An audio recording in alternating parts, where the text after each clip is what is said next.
Welcome back, America. Tonight we're celebrating Independence Day with some of my friends who are whip-smart, intellects, scholars, as well as great patriots. We hope you're enjoying our show. Now, you know, folks, these radical judges are a big problem. Senator Tom Cotton joined me recently to explain. Go. We have lower court federal judges, in addition to these national injunctions that they issue, they're involved in policy making, and it is abundantly clear. It is 1,000% clear that the framers wanted nothing to do with judges involved in policy making. They specifically excluded it. Now they're involved in everything and anything they want to be involved in. And by the way, that includes the Supreme Court of the United States. So when people come on TV, you're a lawyer, I'm a lawyer, and they say, you know, the judge issued an order, therefore, I get it, follow the order. But they never question the order. Where's this judge coming from? I mean, maybe you will and I will, but these so-called legal experts and so forth, they don't go back to the Constitution and say, wait a minute, Judge, what are you doing telling the President of the United States to return flights or anything else? Even if you don't like it, even if you think it's illegal, it's not your lane, according to several delegates who are at the Constitutional Convention. Who am I to question them? Yeah, and Mark, that's especially true when it comes to things that are uniquely committed to the president's discretion, like the conduct of foreign policy. This far-left Obama judge in Maryland is now demanding that the president somehow sit down with a foreign leader and come to terms to return an MS-13 wife beater. I mean, I know that the Democrats and liberal media love to refer to him as a quote-unquote Maryland man. He's not a Maryland man. He's a Salvadoran.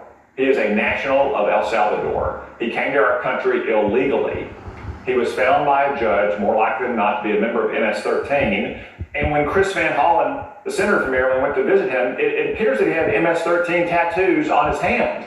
I don't know what more Democrats and the liberal media want, and this judge has no authority to intervene in the president's conduct of foreign policy. Even the Supreme Court said that she didn't have that kind of authority. But I guess a lot of these liberal judges, they love the limelight. They get tired of presiding over contract disputes or minor drug cases. So rather, they want to insert themselves into the conduct of foreign policy or stopping administrative action that applies not just in their own states, but in the entire country.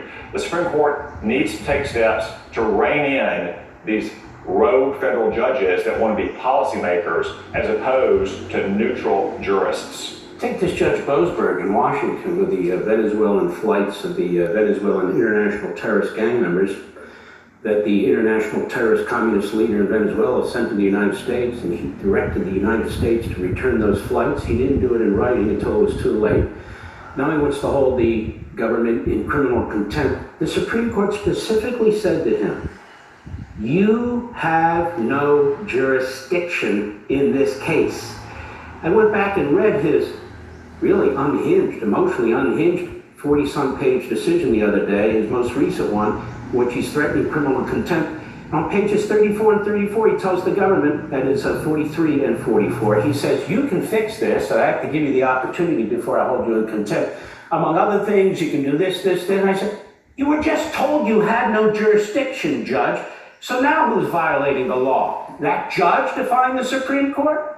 I think so, Senator. Yeah, it's hard to know who is more far out of their lane, this judge in Maryland or this Judge Boasberg in Washington, D.C. As you said, Mark, the Supreme Court told him he had no jurisdiction, yet he's retaining jurisdiction to try to impose criminal contempt charges against Department of Justice lawyers. Based on what?